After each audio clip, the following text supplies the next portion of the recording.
नमस्कार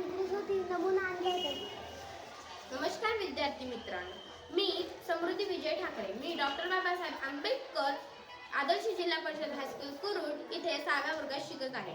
मी आज तुम्हाला लेख वाचवा लेख शिकवा यांच्याविषयी थोडक्यात बोलणार आहे. तर विद्यार्थी मित्रांनो, आज जर आपण मुलीकडे बघितलं तर आपल्या डोळ्यासमोर एक गर्वाची बाब दिसते. आज एक प्रत्येक मुलगी मुलांच्या बरोबरीने आपलं कर्तव्य निभावत आहे. पूर्वीच्या काळात मुलींना शिकण्याचा अधिकार नव्हता.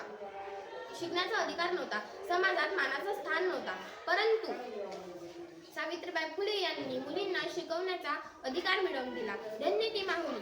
आज मुलींना शिकवणे आणि त्यांना वाचवणे गरजेचं आहे. जर एक मुलगी शिकली तर आपल्या कुटुंबाला शिकवते आणि एक कुटुंब शिकलं तर आपला समाज शिक्षित होतो आणि जर समाज शिकलं तर आपल्या देशाची प्रगती झाल्याशिवाय राहत नाही. म्हणून मुलींना शिकवा